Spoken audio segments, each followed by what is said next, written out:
The desert of northern Arizona is quiet at night. Too quiet. No traffic.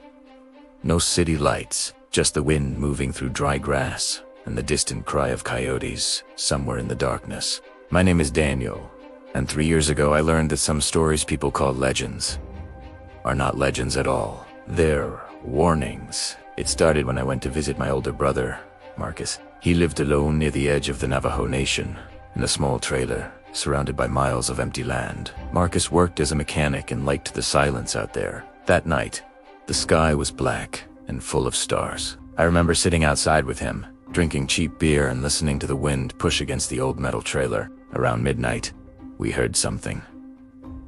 Footsteps. Slow. Crunch. Crun.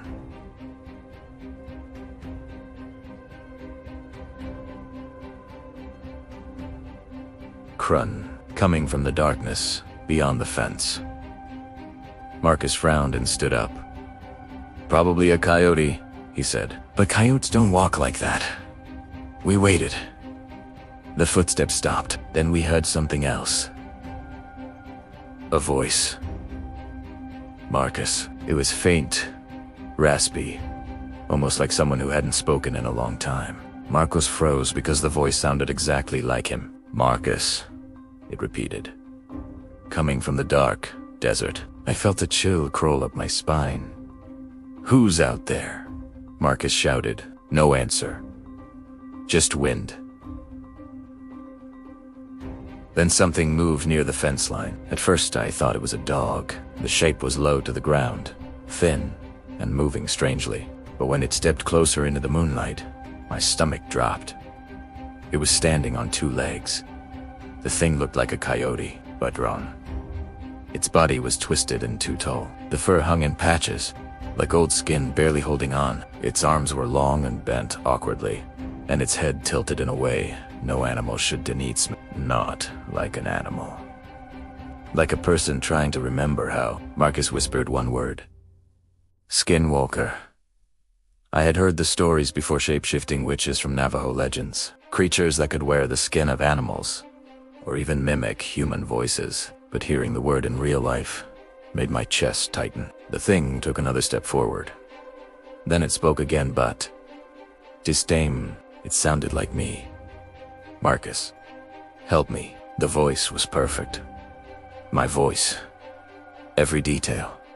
Every tone. I felt my blood turn cold. The creature's jaw stretched too wide, revealing teeth that didn't belong to any animal. Marcus grabbed my arm. "Inside. Now." We ran into the trailer and slammed the door.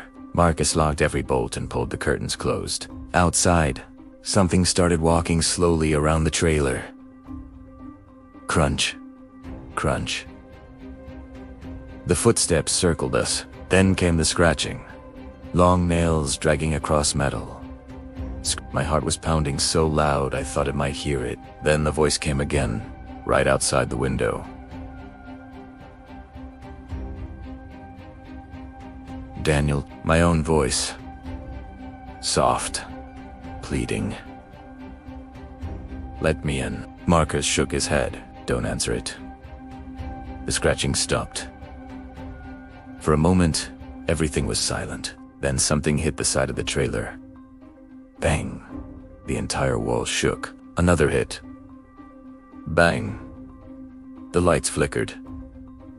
And then laughter. Not human laughter. Something broken. Crooked. Like an animal trying to imitate joy. After that, the footsteps slowly moved away into the desert. We didn't sleep that night. At sunrise, Marcus finally opened the door. The sand around the trailer was covered in tracks. Coyote prints, but every few steps, they changed into human footprints. Bare feet, leading out into the empty desert. Marcus moved away 2 weeks later. He sold the trailer and never went back. Sometimes we still talk about that night, but there's one thing Marcus told me before he left that place. He said Skinwalkers don't just mimic voices. They watch you. They study you.